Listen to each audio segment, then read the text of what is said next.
ہماری زندگی میں بہت سے ایسے لمحات آتے ہیں جب ہم زندگی کے فیصلوں میں جذباتی ہو جاتے ہیں، لیکن کیا جذباتی ہونا برا ہے؟ نہیں، یہ برا نہیں ہے، لیکن اگر یہی جذباتیات خود پر حاوی ہو جائے تو نقصان پہنچانے لگ جاتی ہے۔ عمومی طور پر ہم انسانوں میں دو قسم کی خصوصیات پائی جاتی ہیں، ایک یہ ہوتا ہے کہ جذبات آپ کے کنٹرول میں ہوں، اور دوسرا یہ کہ آپ جذبات کے کنٹرول میں ہوں۔ اگر تم پہلی خصوصیت کے حامل ہو تو ہمیشہ کامیاب رہو گے، مگر اگر تم جذبات کے کنٹرول میں ہو تو تم جانتے ہو اس کا کیا انجام ہوگا۔ تمہاری زندگی کا کوئی سروکار نہیں رہے گا، کبھی ایک دم سے خوش ہو جاؤ گے یا کبھی ایک عجیب اداسی اس خوشی کی جگہ لے لے گی، کبھی ایک دم سے پرجوش ہو جاؤ گے یا کبھی اچانک سے ڈپریشن کا شکار ہو جاؤ گے۔ اور اگر ایسے کسی جذبات کی بینت چڑھ کر کسی سے کوئی وعدہ کر لیا تو وقت گزرنے کے ساتھ بعد میں احساس ہوگا کہ تم نے کیا کیا ہے، یا کبھی بہت زیادہ خوش ہو کر مستقبل کے بارے میں کوئی بڑا اہم فیصلہ لے لیا تو بعد میں پچھتاؤ گے کہ یہ میں نے کیا کر دیا۔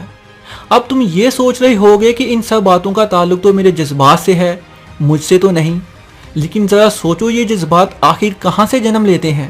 یہ جذبات آخر تمہارا ہی تو عکس ہیں، تمہارے وجود کا ایک اہم حصہ ہی تو ہیں۔ کسی بھی دیرانہ خواہش کے پورا ہو جانے پر اچانک خوشی سے جگمگا اٹھنا، یا کسی بات پر ایک دم سے غصے میں آگ بگولا ہو جانا، یہ سب تمہارے جذبات ہی تو ہیں۔ تو پھر کیا لگ رہا ہے؟ بالکل یہ جذبات تمہاری ہی زندگی کا حصہ ہیں۔ اب تم سوچ رہے ہوگے کہ بھلا اس میں غلط کیا ہے؟ بالکل غلط کچھ بھی نہیں، لیکن ہار یا جذبات کا یوں اس طرح حاوی ہونا کیا صحیح ہے؟ نہیں، یوں حاوی ہو جانا صحیح نہیں ہے۔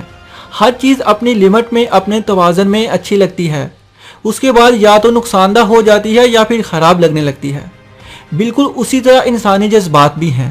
اگر یہ جذبات تمہارے قابو میں رہیں گے تو تم زندگی کو بہت بھرپور اور پرسکون طریقے سے گزار سکتے ہو، اور کوئی بھی فیصلہ لینے سے پہلے جذبات سے زیادہ چیزوں کی اہمیت کو سمجھو گے تم، اور یوں درست فیصلہ لے سکو گے۔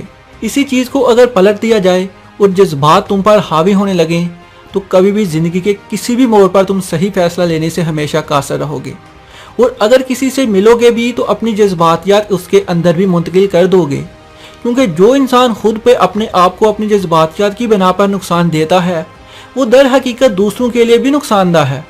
تو ضرورت کس بات کی ہے؟ تمہیں یہ سمجھنے کی ضرورت ہے، یہ سیکھنے کی ضرورت ہے کہ جذبات کو کیسے قابو میں رکھا جاتا ہے۔ تمہیں صحیح اور غلط کا بنیادی فرق جاننے کی ضرورت ہے۔ آنکھوں دیکھی اور کانوں سنی باتوں پر دھیان دینے کی بجائے خود پر دھیان دینے کی ضرورت ہے۔ تم خود کیسے بننا چاہتے ہو اس کا فیصلہ صرف تمہیں ہی کرنا ہے۔ کیا ایسے بننا چاہتے ہو جس کا اپنے فیصلوں کا ہی دھیان نہ ہو، یا ایسے انسان بننا چاہتے ہو جس کے ساتھ بیٹھ کر کوئی بھی شخص خود کو چھوٹا محسوس نہ کرے بلکہ ہر شخص تم سے فیض یاب ہو کر اٹھے؟ اور اگر ایسے بن گئے تو یاد رکھو کہ اس شخص سے زیادہ کامیاب کوئی اور ہو ہی نہیں سکتا جس سے دوسرے فیض یاب ہوں، جو دوسروں کے لیے آسانیاں پیدا کرے۔